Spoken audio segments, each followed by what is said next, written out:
Hello, friends. A warm welcome to the Wellness Inspired Podcast, the place where you can find inspiration, motivation, empowerment in the pursuit of a wellness lifestyle.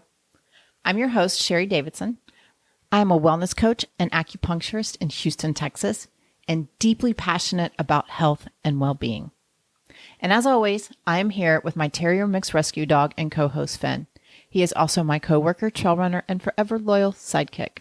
Today, I am excited to share a conversation with you that I had with Lharissa Jacobs.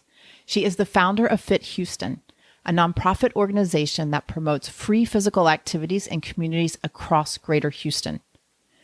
Exercise and movement has been called the miracle cure for all that ails us. And it's true. Moving more and sitting less can induce mood-lifting endorphins, help us sleep better at night, improve our physical fitness levels, reduce stress and anxiety, lower blood pressure, lose weight, even reduce medication intake. And the list goes on and on. And it doesn't matter your age, sex, race, ethnicity, or current fitness level. You can benefit from consistent movement and physical activity. Also, it doesn't matter how, you just move. You can run, walk, hike, ride a bike, swim, dance, do yoga, jump rope, or hula hoop. And listen to this. Research shows you don't need to do much. The physical activity and guidelines put out by the Department of Health and Human Services recommends a minimum of 150 minutes, that's 2 hours and 30 minutes, or 300 minutes, that's 5 hours, of moderate intensity physical activity a week for substantial health benefits. I broke it down for you. The minimum activity that you need to do for health benefits comes out to 22 minutes to an hour a day. Sounds doable, right? And remember, some is always better than none. And if you're struggling, here's a trick for you. If your goal is to walk 30 minutes a day and you're struggling getting out the door, do this.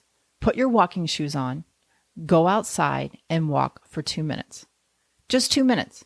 You can walk around in circles. You can walk to the end of the driveway and back. You can, wherever you are, just walk. And after those 2 minutes, if you feel like you're done, that's okay. But more than likely, you will continue walking and get your 30 minutes in for the day. And this is called the 2-minute rule. Sometimes it's just hard getting started. Now, this recommendation is for adults. There are other guidelines for preschool children, adolescents, older adults, and women during pregnancy. And I will put the link in the show notes if you're interested in researching and learning a little bit more. Now, not only does physical activity have a whole host of well-researched benefits, but the positive effects can start to be seen with a small accumulation of activity. In fact, you can feel the effects right after doing the physical activity you choose. You feel good. Your mood is elevated, you have more energy, and you think clearly. Talk about instant gratification. Also, when we're trying to create new habits around movement and physical activity, it's important to focus on the reward in the moment and long term. And the reward in the moment is that you feel good. And the reward long term is whatever it is that you are hoping to achieve with physical activity. It could be lower blood pressure. It could be better sleep, any of the things that I mentioned earlier. And I love talking about movement and exercise, and I love talking to Lharissa about it. But what I love more is her mission with Fit Houston to make physical activity available to all people in the greater Houston area.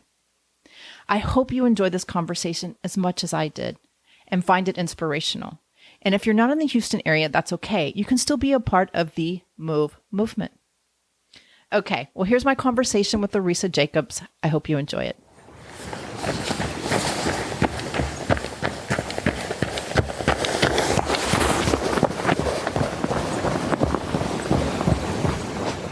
Hi, Lharissa. Well, hello, Sherry. Welcome to the podcast. Thank you. I'm so thrilled to be here. Well, thank you for coming. We have a mutual friend, Jose, and I would like to thank him for connecting us.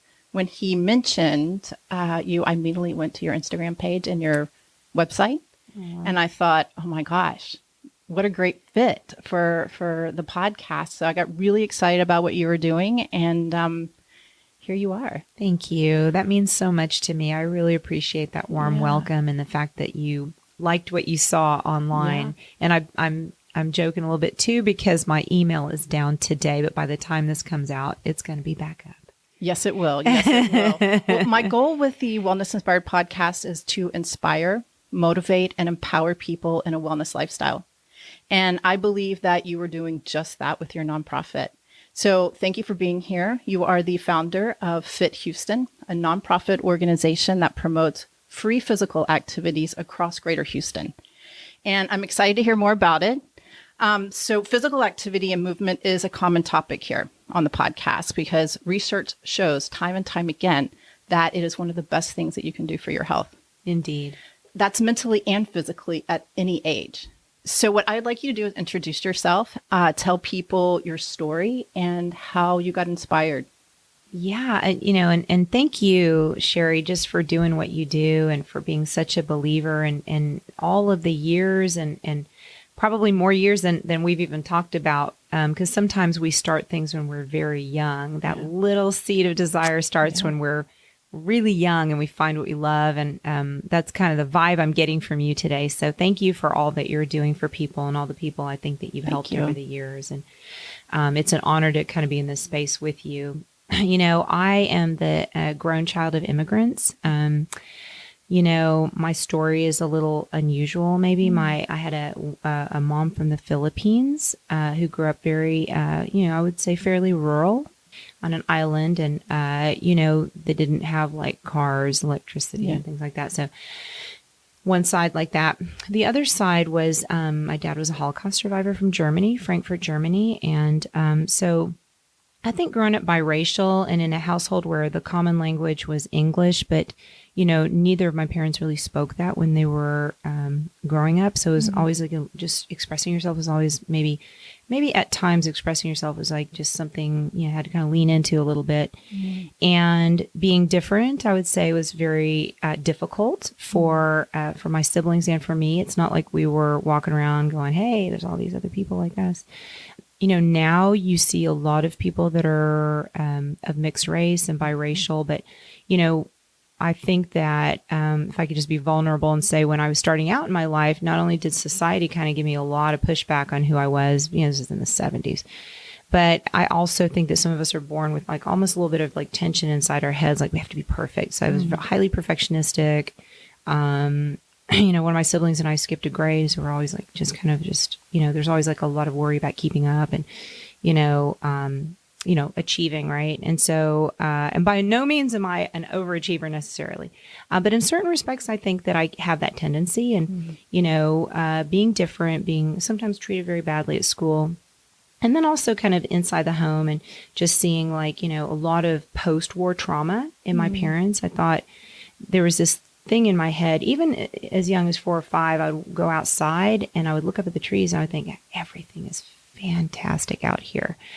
So you go outside, you're feeling tense, you're feeling like you're not making the grade. You definitely don't think that you fit in. You definitely don't think you're pretty enough or good enough because you don't look like other people.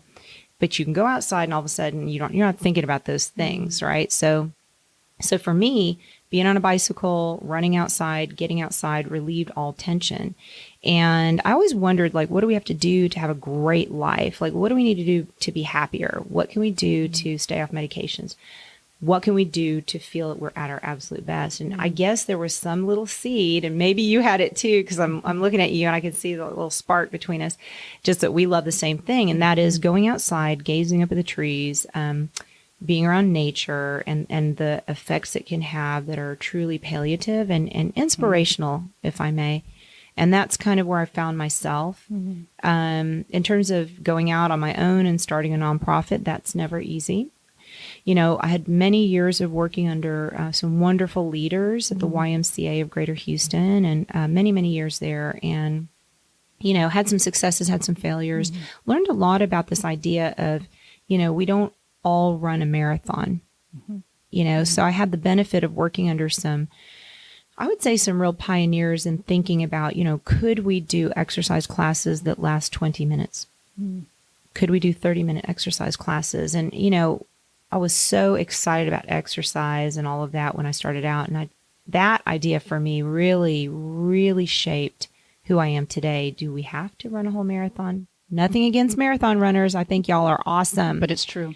I think y'all are awesome. Like, I literally admire so much. And I run half marathons more, at most years, except occasionally when I'm not feeling it. But I love the spirit of being together. And I think setting high goals is wonderful. And some people, 20 minutes is enough, right, to start. Yeah, it doesn't, I think it's on healthy.gov. I think the guideline for physical activity is 150 minutes, which is 2.5 hours is the minimum. And then it goes up to 300 minutes, which is 5 hours, I think. So kids need a little more than we do, according to American Academy of Pediatrics. Okay. And then I think elderly, they have a different set of guidelines. And then they always suggest adding strength into all of that. First, I want to say thank you for sharing your story with your parents. I think that is very vulnerable, but much appreciated. Yeah. I love the idea of being outside because I think nature heals. And that's why I love trail running so much, because I'm not even a road runner anymore. I don't even consider myself a road runner anymore, because once I found the trails, I was like, this is it for me.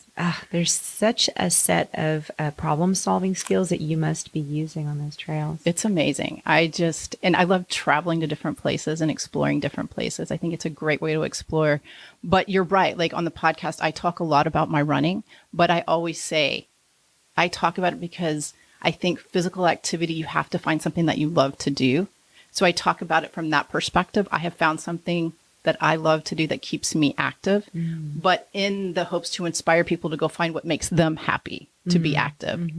So you're right. Not everybody needs to run a marathon. You can get away with 20 minutes a day. And I think that is so important to tell people because so many people say, when I first started running, I was discouraged because I could not go out and run 3 miles without stopping.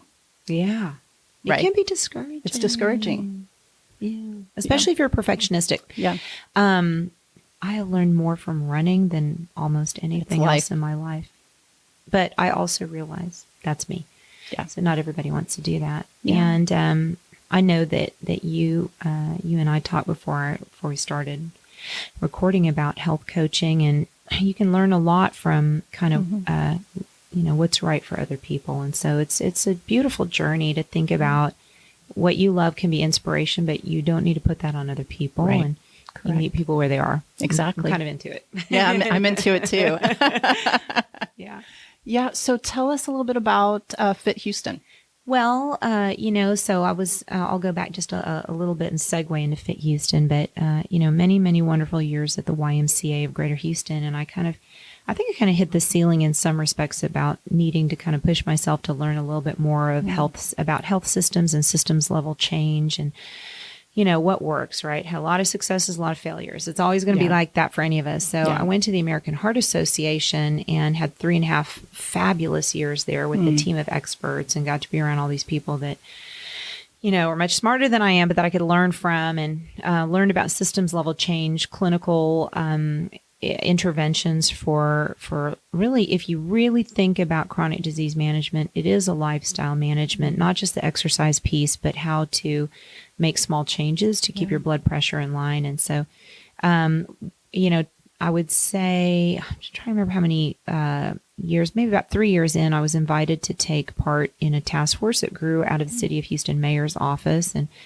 a friend at University of Houston downtown, Dr. John Schwartz, who's a friend, he said, "Hey, I'm thinking about how to invite people onto this task force, started by Larry Payne, who's for me a real luminary in this city. I call him Dad, but just joking. But he's been a great mentor and influence on me. Larry's worked under 8 different mayors, and he's been talking about health equity for many years. The task force on the Houston 2036 task force on equity, it was something he conceptualized long ago, but it just so happens during the pandemic, right around the time we opened up again, I was invited to take part in this by Dr. Schwartz at University of Houston downtown. He was on the steering committee. So was Cambrell Marshall, Nori Angel, people from American Leadership Forum. I'm trying to remember Randy Sonnenschein, Maria Montes, a lot of people, Kenya, Minot, a lot of people from that had been on that steering committee were very involved. Fran Victoria Stevens. And they all got together and they kind of took us through this journey. 36 of us were invited to be part of this task force. And, you know, the first thing you think when someone invites you to task force, you think, well, what expertise do I possibly have to add? And they were like, well, you understand health. And I was like, well, my nickname is the Health Lady. I'm pretty sure people say that when they have a Coca-Cola in their hands and they're like, oh no, here comes that health lady telling me to put this one down. I'm just kidding. But I am kind of the health lady in my house and around town. And so I said, well, I'm honored to take part. And it was really 36 strangers divided into 6 groups. Almost sounds like Survivor. Competition. I'm just kidding. We had about 6 months to do a pitch competition, and we each had different topics. So there were 6 groups, and we had 3 topics. It was environment, education, and health. And health was really a mystery, you know. And so I got together with, I think, about five other people that I had never met before. And I said, you know, gosh, we need a bond because we're being asked to come up with a pitch for pitch competition. So we went on walking meetings because it's like, how are you going to get off to a good start and get to know each other? And in our meetings, we realized, you know, there's a lot of important work going on in health equity at the state, federal, state, and county and city level. You know, there's policies that need to be passed, but are we the right people to do that when so many experts are working on it already? And what we came up with was, you know, physical activity is something that when you look around at what's going on in the system, it could use some expertise. And with a bit of physical activity, you could stave off or control chronic disease and really improve your life, not just physically, but mentally as well. And so we did a deep dive on the data and came up with some of the public health, the county health data and mapping that Judge Hidalgo had commissioned in 2020. Looked through the data and we're like, yeah, there's some gaps in the system. There's low physical activity and it overlaps with high chronic disease in certain parts of the city where there's also low life expectancy. We have all the maps and it's on our website, and put together a pitch, and we were the winning pitch competition. Yay. I know, it was such a great journey. And I remember that day just being like, oh my gosh, Team Fit Houston, like we killed it, but now what? So we're kind of like happy. And to be clear, everybody that took part in that pitch competition were experts in their field and did a great job. They scored us, a panel of judges scored us. We happened to have the highest number of points, but there were some very, very good things that grew out of that effort. And so we took the show on the road, started working with partners, trying to get some seed funding, and lo and behold, we did. And here we are. We're a nonprofit. We have our IRS designation, and we are a nonprofit. And so doing our thing. Excellent. And so how long? When did the competition happen? Well, it happened June 4th. Now, how did I remember that date? That must be emblazoned in my mind because I was a little bit nervous or something when we pitched. That was June 4th, 2022. We immediately started putting things together, trying to get funding, and started paperwork. And so pretty quickly. Yeah, we did. And that's the power of really a good idea. Yeah. Other people are carrying it along. And I'll tell you a little bit about why I think that is, but I'm going to tell you later as we keep going. But there's reasons why when you start a movement, if you do it for everybody, I think people will latch on. Whereas if you do it about yourself, I don't think that's the right approach. Yeah, I was going to ask you, one, how do you see Fit Houston in the future and growing, and how do you, because there's a lot of programs out there, and so how do you test and measure your success and move forward? Yeah, that's a great question. And well, first of all, I should give thanks and say we've been extremely fortunate to work with the Texas Heart Institute. They are really the experts in all things cardiovascular health. They have the expertise, they have the medical expertise, the scientific expertise. And so don't go it alone is my advice to anybody trying to start something, and I think you and I talked about this earlier, you really want to kind of make sure that you spend most of your time at what you're good at. Mm-hmm. So I've got some decently good relationships, I think, that have helped carry this along, but could not do it without the Texas Heart Institute. So Carrie Sprung is vice president of communication education at the Texas Heart Institute, and she really does a fine job really vetting all the material. And so you don't want to make statements about health if they're not scientifically backed and proven. So that's been really fortunate. And I think also just ensuring that you are humble, which is important. And we talked about health coaching and things like that. You really can't do that work if you're not humble. Yeah. We work with everybody. Multi-sector partnerships, government, healthcare organization, and community-based organizations, nonprofits such as the YMCA of Greater Houston, Baker Ripley, and a number of other very fine partners. And so with that ability to work with everybody, I think that's really carried us forward. So I don't know if that answered the question, but that's some of how we approach. Yeah, it's your approach. And I think your intent, like you mentioned a little earlier, that your intent is really, really important too, right? That if you're doing it from the goodness of your heart to help other people live a healthier life rather than do it for yourself, it's a very different intent. And I think that comes through. Indeed. I really think that it's about servant leadership. And we talk so much about that, but what does that look like in action? I do work in a lot of under-resourced communities. I believe, this is Lharissa speaking, not Fit Houston, but I think it's kind of maybe one and the same. I believe when you work with community members, you need to lower yourself in a sense to being the same as everyone else. You have tools that you learned, but you cannot go forward with a sense of certainty. You don't know what they live with. You don't know how things are, and they're just as important as, the mayor himself. So if the mayor listens to this podcast, you heard it from me. I'm just joking. But seriously, we are all in it together, and we need to really work on the hierarchy thing, because your clients are the people you serve in the community, and they know what's best, and they're plenty smart. So come in and help as per what they would like, and do good. I've heard that before. Yeah. So I have a funny story about the mayor during the marathon. So I volunteer with athletes with disabilities, and we always are in the corral with the elite athletes, and it's gated off and you can't get in. So we opened the gates because we had to let the wheelchairs come in, and we had over like 125 athletes with disabilities.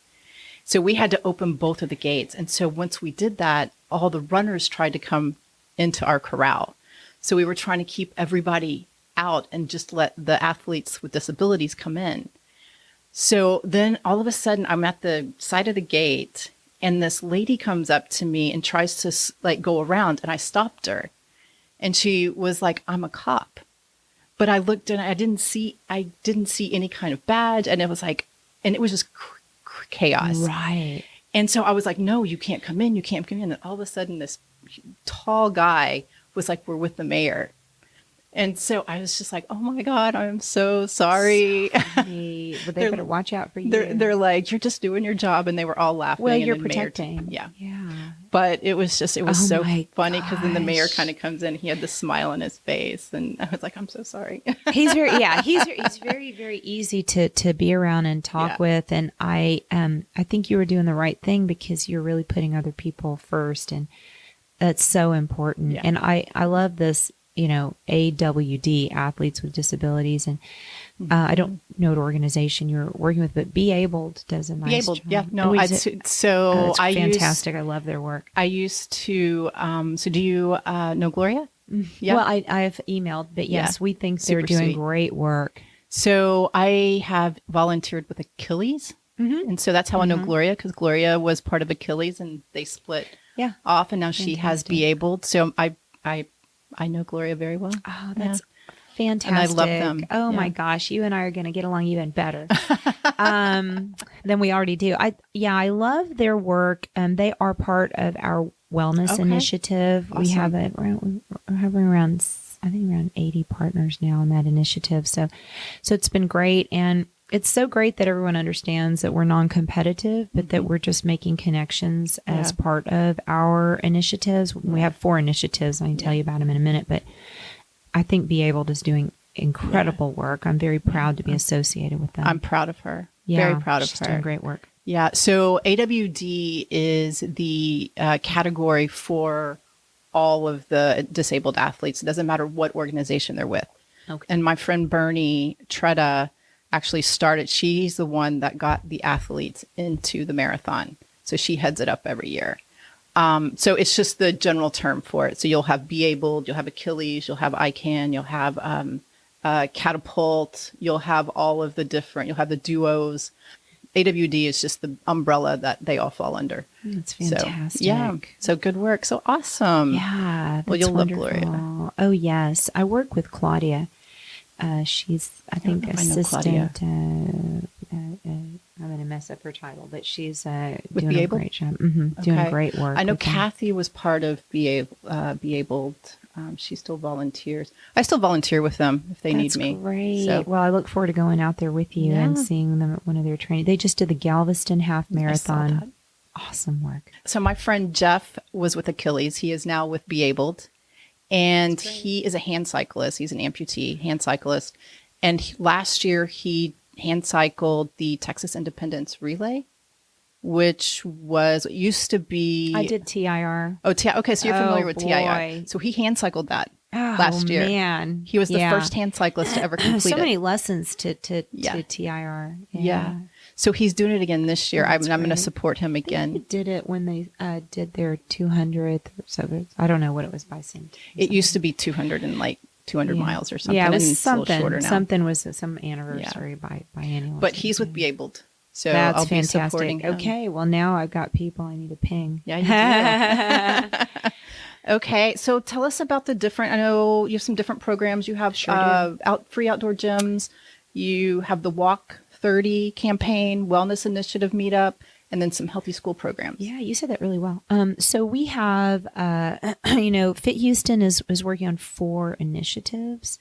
Some of them are farther along than others. The first thing we want to do is approach physical activity through the systems lens. So systems level change, these are sustainable changes that you make either through policy or just the system itself, which gets you have to sometimes be an expert to explain it. So I'm going to kind of just keep it in the, streamlined zone here, but certain things that you do that are long lasting and sustainable that don't need one person to run it, but they're across the system and also environmental changes. And so, the Heart Association where I came from does this extremely well. And so I was able to kind of benefit from the years at the AHA and think deeply on, systems level change. What does that look like? Well, an environmental change such as the trails and the parks that you see, that the mayor's office through their 50/50 Parks Initiative, they've really invested.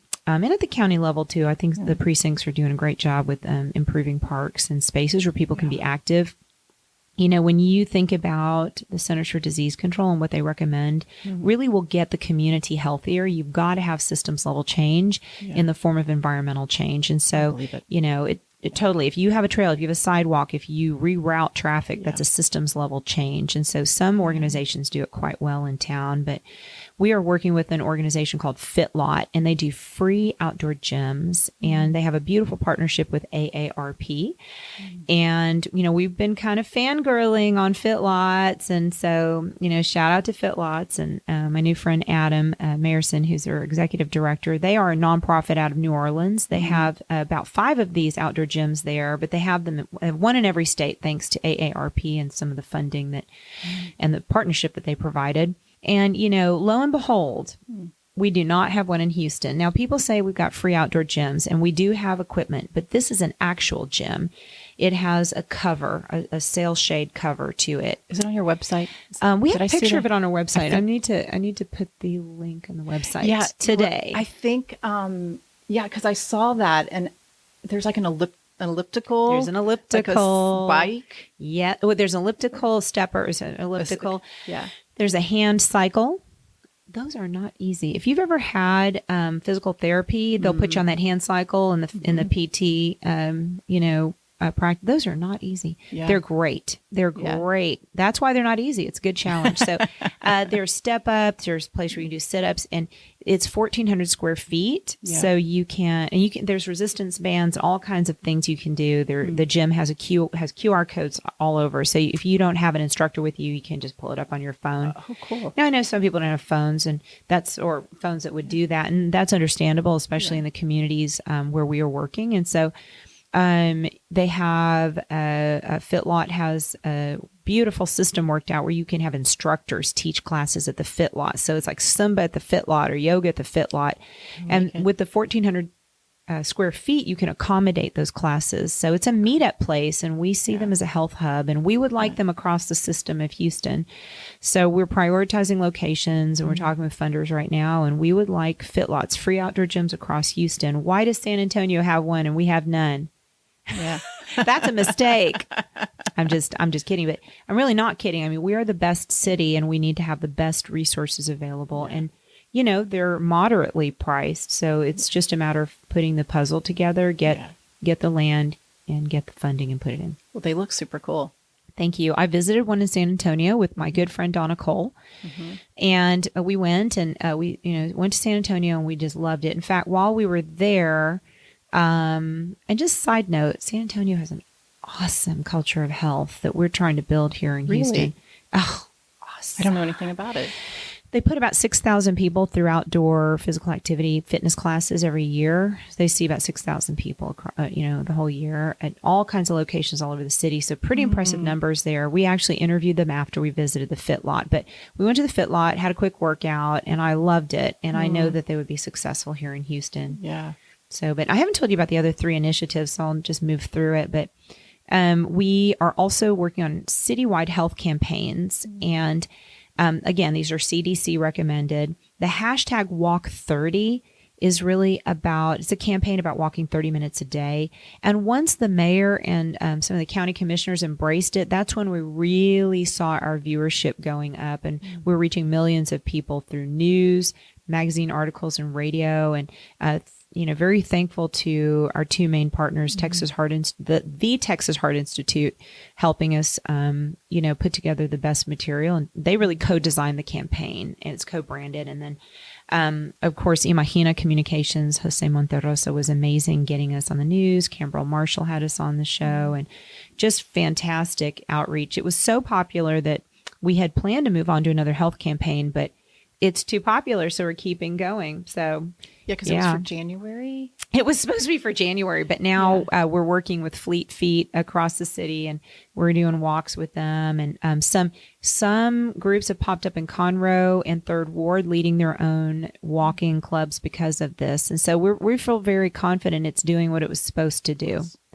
Yeah. And then the third thing we're working on is a wellness initiative. It's a meetup, and we have about 80 organizations. Again, it's multi-sector, government, healthcare organization, community-based organizations, nonprofits, in other words, and then some corporate partners. So we meet monthly. And so always, I need to invite you to that because, Didn't you just have one last Tuesday? We just had one last Tuesday at the U of H College of Medicine. It was fantastic. Great energy. And we'll be building collective impact with that group. And then the final thing are really community programs. So some of them are in the works. We're working with some schools to do fit families. And then the follow-up is ask them if they would like to basically put together walking clubs. So those 4 things, but those that's 4 things are a lot. It's a lot for one person. So we are definitely trying to build our team and raise funds. And you're doing amazing. Thank you. Thanks. That's the life. It sounds like it's taking off. And I think that, when something takes off like that and the pieces just fall into place, like it's just meant to be, it's like all the stars align. Yeah, I think so. It was really funny because someone was wearing a hashtag Walk30 shirt. Somewhere, I don't even know where, but someone texted me and said, I just saw your shirt on somebody. I was like, okay. That's amazing. Yeah. How did it feel? I think, again, I'm very perfectionistic. So part of me is just incredibly grateful to all the partners and people that believe in this work and you're doing the work. So mostly I'm like 90% grateful. And then the other 10% is like, but we could do more. I'm perfectionistic. I want everybody to be on board. Yeah. Well, you might just get there. Yeah. And one of the things that you keep saying is community. And I think that is so important. Community it's a pillar of health, right? Like we need community to be healthy. Mm-hmm. And a lot of people, so I started running in 2000 and I went through a divorce. So I started running in 2007, I think. I think I was just trying to run away from everything. Never was a runner. A lot of us did. Yeah. That's just like what I was telling you when I was a child. I think I went outside to run away from some of the stuff inside the house. Yep. Yeah. Yep. And I just haven't stopped. But I think part of that is because of the community of people that I have found in running. Mm. And they have just kept me running all of these years because Houston has a great running community. Mm. And awesome. That's how I've stuck with it. Yeah. Right. And so I think it's such an important piece to what you're doing. So I really appreciate that. And I think it's amazing. And I think I would love to see Houston become one of the top healthiest cities. I am with you. We're going to do this. We're going to do it. We're going to do this. Two women and a microphone. 2 women and a microphone are going to do this. No, wouldn't that be great? Because that's the vision. Yeah. And that's the vision. We don't have a walkable city. We drive everywhere. We're huge. Mm-hmm. And it would just be really nice to have that label. So. Yeah. And I that's the vision. That's the vision. And, I love what you said about running with other people. Mm-hmm. We really are thinking of walking communities as supportive spaces. And this is in development, it's, for some of us, do you know how to be in a group and be a good listener? Mm-hmm. And it's a judgment, should be a judgment-free zone. And, we know that when we're walking with people, it can be transformational because you're not in that office environment where there's a hierarchy. Yeah. Or if you do a walking meeting, even with your supervisor, it can be alleviating because there's no more desk between you. And I totally agree with you. How many of us have started on our journey, running, walking, whatever, trying to overcome maybe even someone else's trauma that you're having to live with or your own, and it's freeing and it's positive and it's good. Yeah. And I love what you said about your running friends. I think about my walking buddies as my family. They really are my family. Yeah, we have morning therapy sessions. And you feel so good afterwards. And I'll tell you, I used to run with some people that were like women engineers. And I would think to myself, man, my head's full, right? My head is full. Mm-hmm. And I don't want to burden them with the things that are burdening me, but my head's full. I've got these problems I'm trying to work out, projects, blah, blah. We would start running and I'd say, what do you think about this thing? Do I use a spreadsheet to figure it out? Would you do this? And they have so much knowledge. And so you run. And in this way, I'm asking for advice, right? So you don't want to put advice on someone if they're not asking. But in this case, I'm like, what do you think about this? And you start problem solving. And I mean, I've had my running buddies help me negotiate contracts. It's not a joke because afterwards I was like, hey, can I send that to you? And you could help me with the math. Oh, yeah. Brilliant. I love it. Community. Helping you with your job. Helping you. We need each other, right? Well, so I really love that. Did I see an app on your website? We have been using the MoveSpring app. Okay. We've been working with them with the code Fit Houston. So people have been downloading the MoveSpring app and then entering code Fit Houston. We are going to take a break for the month of March and just take and assess the data and see how we're doing. But it's been great. We've been able to have a little community on there and kind of see how it's going. There are a lot of different online communities. So I think we're still trying to figure out like what's the right way to approach this. But we had a challenge. We gave an Apple Watch to the January chosen at random. But boy, did I have fun meeting up. I think I saw that on Instagram. So fun. I've been stalking you for a little bit. I love it. Stalk me away. She was so positive and she was like, I really love being active, but I probably didn't walk every day. And I'm like, doesn't matter. You're doing great. So Some is better than none. some is better than none. Yeah. Yeah. So that leads me into another question I wanted to ask you. Do you have any inspirational stories Oh, for just out of the challenge or? I do have a couple. Yeah. So for the challenge, I have a wonderful person that I've made friends with who's going to be now our walking ambassador. Her name is Bella Caffarella. I hope I said her name right. Bella, if you're out there. She is inspired. She is just the most positive person. And she's been setting up now partnerships with Fleet Feet, all different entities. And that none of that would have happened without her. Not that we didn't want to, but it takes someone like that cares, that reaches out. And she's so kind. Yeah. And she says, I believe in this work. And, I'm so grateful that you started this because I don't run, but I volunteer with runners and I'm around runners and I love all of it. And I need walkers to get the same respect and to be seen as the awesome people that we are. And I'm like, yeah, well, you are awesome. So she's really been the driver of so much that we're doing. And then we've got a wonderful doctor in Sugar Land who's been in touch with me, who's on the committee for American College Lifestyle Medicine, sorry. And now some of her family members will be leading some of those walks. And so it's organic. You meet up with people and you start making friends. And sometimes just random text messages or messages through social media that people tell me on the side. They're like, I started walking because of you. And it's like, oh my gosh. Wow. So, the inspiration is out there. We want to lift up our heroes in the community. There are community walks going on. Part of what Fit Houston does is if it's a free opportunity, we want to blast that out on social media and really get it out there. We really want we want to double those numbers. And it's almost like you're navigating people to what's around them. Mm-hmm. And then if there isn't a group that's walking, some of them have started. That's another inspirational story. So wonderful friend who's a stroke survivor and a great leader, Kelly Fuchek, is in Conroe. She started a whole walking group and we've co-branded and it's all because of her vision and her ability to lead and to believe in what we're doing. Same thing in Third Ward. It's actually technically South Union Station or OST. Wonderful group, OHIP, are leading and they're doing great work there. So I think they're starting their walking group in March. So we're busy. We're super busy, but everyone wants to get started. And finally, final inspirational story. I have a friend who started our run club at the YMCA, and her name is An Kargar, and she's been an inspiration in my life, and she is just relentless. She's that health lady. You see her coming, and you're like, move away, step aside. I know what you want, and I'm not running with you today because you run too fast. No, I'm just teasing.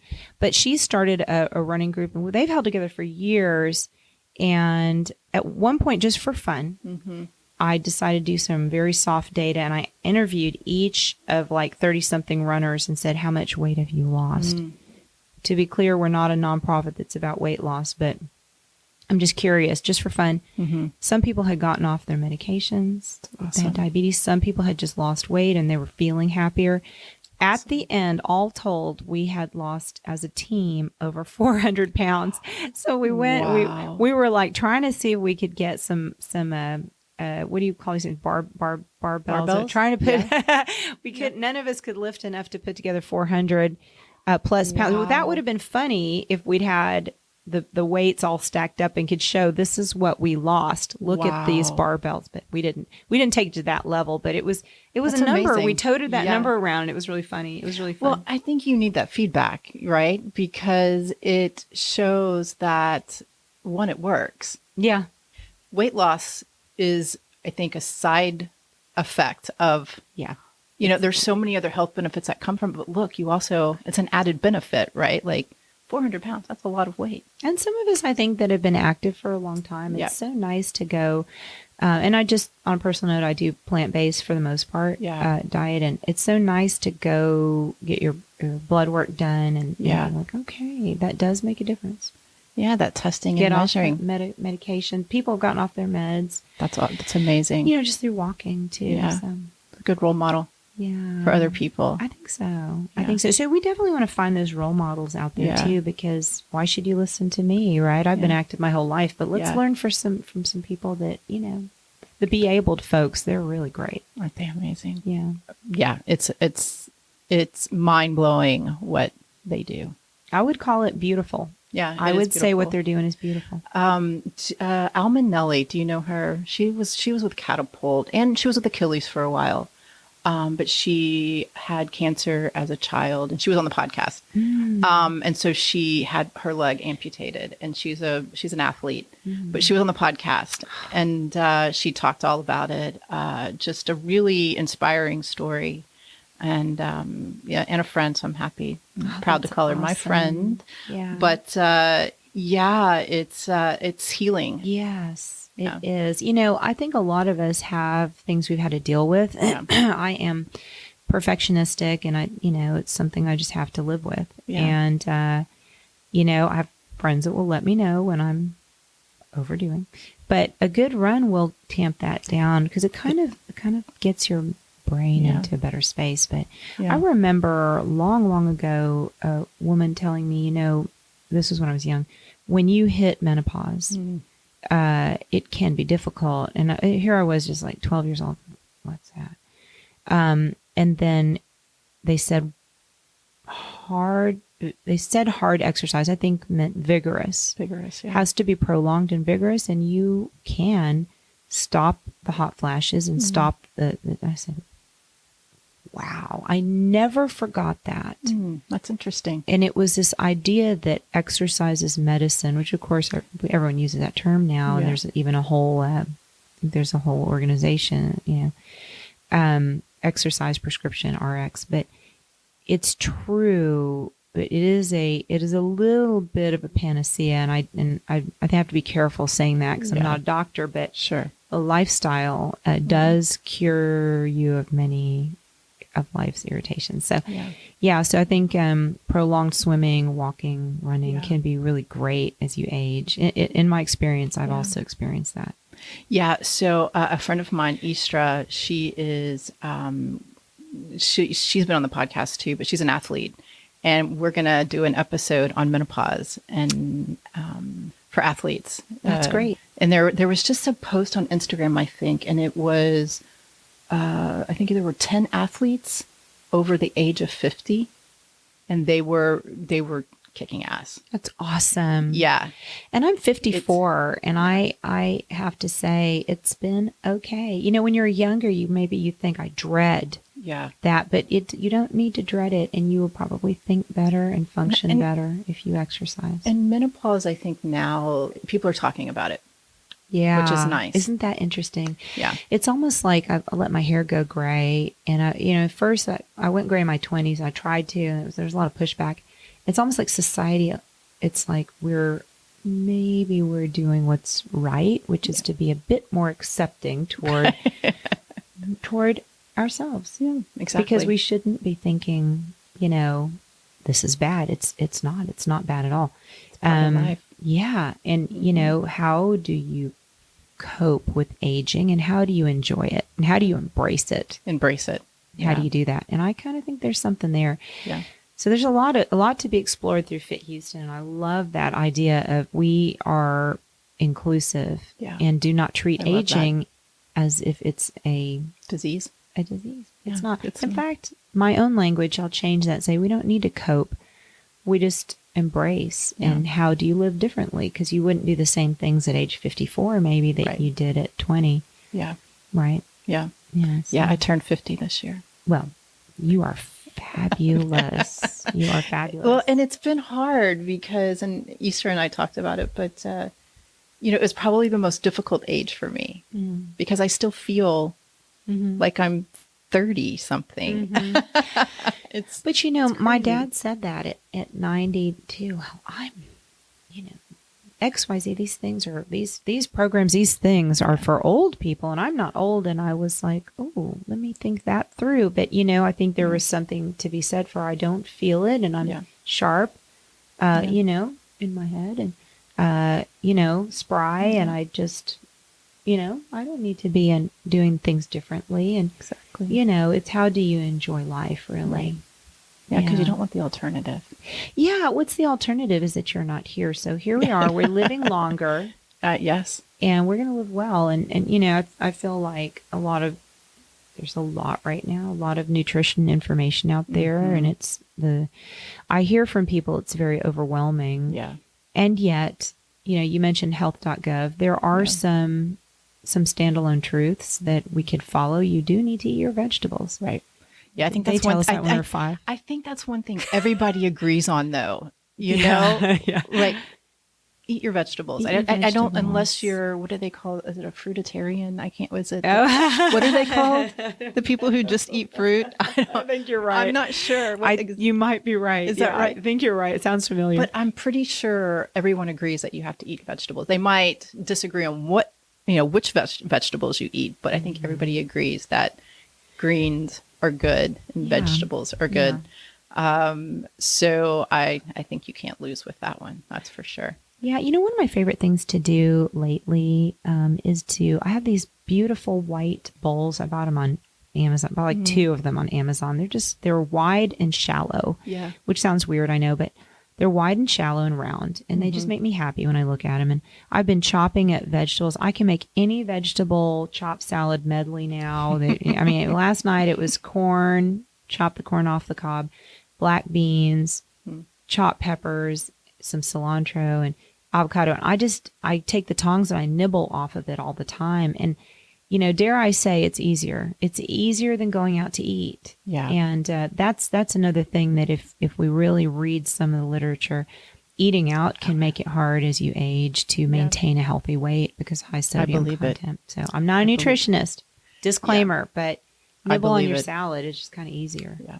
I love soups, and it's really hard for me to eat soups out because I can just taste all the sodium. There's so much sodium, but I love soup. That sodium, that'll keep you up at night, too. Yeah. Just stay up all night kind of grabbing for your water bottle.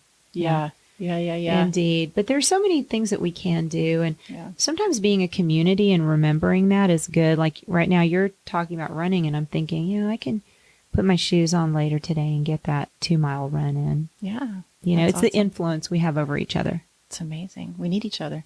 We do. We're in it together. We're in it together. That's what I always say. We're in it together. We affect each other. And I think on a micro level, we're not out to save the world. But if we can save ourselves, then we impact the world, right? So, which I think is a nice way to think about it, because we talked a little bit earlier, like you can only to focus on the things that you can control, right? And not to focus on the things that you can't control. And we can't control a lot of what's happening out here, right? But we can control our own actions, and we can make our own decisions. And in that, when they're good, then we impact the rest. I think you're right. It's like, it's a little bit of they used to say it's like the seat belt rule, because you are actually in the car with other people. So if you are in a position to eat healthy and be active, it will be better, not just for you, but for the people who take care of you. Yeah. And I'm very mindful of that, having taken care of one of my parents had dementia. And for a short while, I took care of that parent, and I don't know if it was avoidable. We don't know, but for some of us, exercise, if you read the literature, it will help stave off and reduce risk. That much I can say without being a doctor. So, Google it, read the literature. There's some really great articles out there. Wendy Suzuki, I don't know if if you like her stuff. She's fantastic. She does a lot of this cognitive science at work. I think she's out of NYU. So she put out a few books, but she has many online talks about the importance of exercise and Alzheimer's risk reduction. Okay. So it's important. Yeah. Not just for us. I believe that. Yeah, but we also make better decisions too, right? We're happier, we're more positive. We have more resilience, I think, when we're healthy, right? When we can cope better. We can cope better. Like there's just so many benefits to being healthy and making healthy choices for ourselves. And we're in the car together. We're in the car together. Yeah, exactly. Yeah, so it's like put on your seatbelt. Make sure you take care of yourself. Same thing as maybe masks. People don't want a mask, but it's not just you; it's everybody. Yeah. So same thing with exercise, maybe. Yeah. Yeah. Yeah. I like that. So how do you get people involved? Yes. Well, there are a few ways. We have some incredible partners and volunteers who are contacting us at getmoving at fithouston.org. They can reach out to us there. And so one of the best ways you can get involved is to contact us and consider starting a walking group. Happy to kind of co-brand and dare I say, walk you through that process. That was really bad use of that pun. We'll walk you through until you're up and running. I know, I'm just going there today. But yeah, I think if you contact us at getmoving at fithouston.org, we can field your requests and see how it fits in. If you are government, healthcare organization, community-based nonprofit, happy to work, or even corporate, happy to talk about how we can work together. One easy thing is to show up to our wellness initiative meetings. If you would like to know more. Is that once? We meet monthly. Most of the time we're virtual on Zoom, and then quarterly we have face-to-face meetups, and that's where we really kind of get to know what the other organizations are doing. So Be Abled is one organization that's joined us. Okay. We also have Hope Clinic and the Texas Heart Institute. I can't even remember all the organizations. There are so many. University of Houston. We've got a number of people that are joining us at Rice University. So, it's like a network. Yeah. And we'll be leaning into kind of what we can do together around physical activity. And it might be as simple as starting with agreeing to adopt a measurement tool. So if you have walking groups and you want to show that they've been, efficacious, you can use that as a questionnaire, basically. Yeah. Questionnaire, just, how do you feel before you walk? How do you feel after? So those are some of the examples of what we can do together. But I would say contact us. We also need volunteers. We are starting a series of walks, community walks called Fit Houston #Walk30 walks at Fleet Feet stores. We will only have them at stores where we're able to get volunteer walking ambassadors. It's 8 weeks of walking. I think we're starting April 15th. Okay. And so every Saturday at 8:30 for 8 Saturdays. Now in Sugar Land, we've got a track team that's owning that location. So that just, different people come in and all part of the high school track team. But we are looking for dedicated volunteers who want to be trained. We will do a training and then have follow-up Zooms for support. But that's what we're looking at for the April walks. So we always need volunteers. We always need corporate partners as well. So, have you heard of FFP running clubs? It's not fair fun. No, that's FFP. a soccer. FFP. No, it's what fitness, is fitness, fun, and philanthropy. Oh, how nice! With Dave Lee. I don't know them, but I have heard of them maybe. But yeah, I'd love to talk. I should connect you to. Sure. Dave started. It started out as the Bond Running Club. It used to be the Brian O'Neill's Running Club. And he started it, and it was all about fitness, fun, and philanthropy. So it was every Tuesday from, I think it was 5 to 7 o'clock, you could sign in.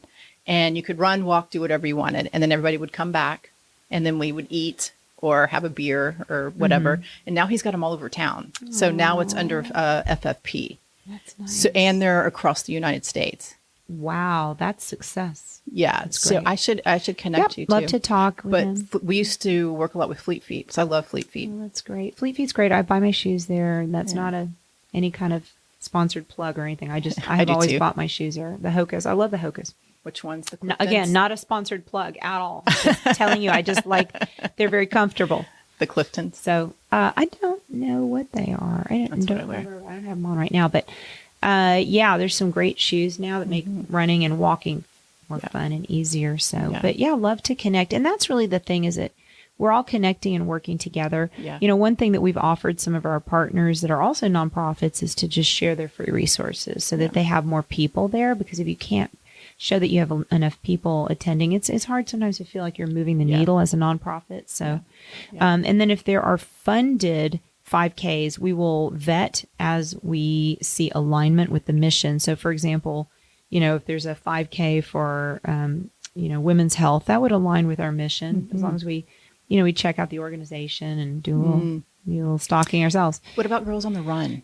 Love them. I was a coach. I was a volunteer coach. Okay. I haven't seen Mary in a while, but love Girls on the Run. Love them, love them, love them. Yeah. I loved it. I did 1 session, 2 sessions. I forget, 2 groups or 1 group, but I brought friends, and it was great.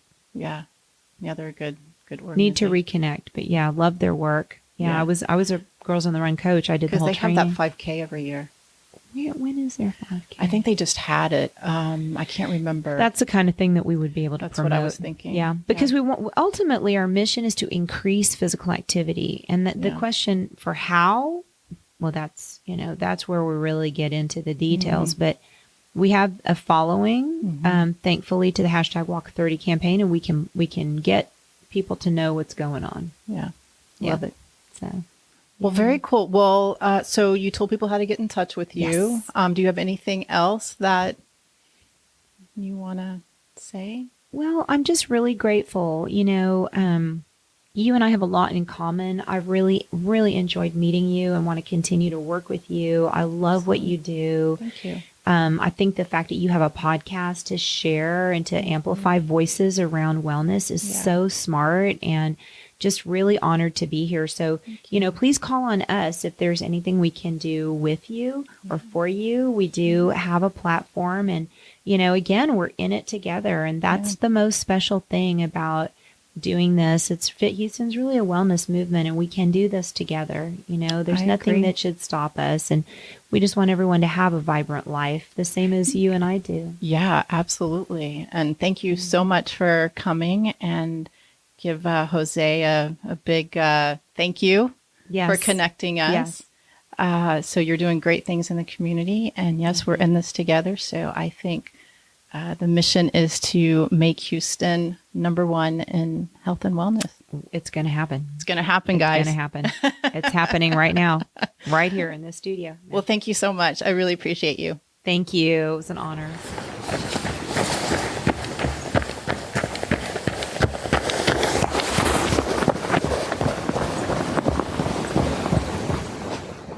If you like what you hear, please subscribe to the podcast and share with your family and friends. You can also give me a rating and review wherever you listen to your podcast. It helps others find me as well. To get updates on new episodes and wellness inspiration in your inbox, please join the Wellness Inspired community. Go to thewellnessinspiredpodcast.com to sign up. I'll put a link in the show notes so you can click and join. Also, there is a Facebook community at The Wellness Inspired, and follow me on Instagram at wellness_inspired. If you are in the Houston area or just visiting and interested in our services, acupuncture, herbal medicine, cupping, Zen Shiatsu, or dry needling therapy, contact us. You can find out more on our website at element5om.com. That's element, the number 5om.com. I'll put the link in the show notes as well. If you're interested in health and wellness coaching, we can connect in the clinic or on Zoom. Reach out and we'll get you on the schedule. As always, I would love to hear your feedback. I am dedicated to bringing you great content to inspire, motivate, and empower you in the pursuit of a wellness lifestyle. Thank you so much for listening. We'll meet here again next time. And never stop exploring, learning, loving, and being you. Bye.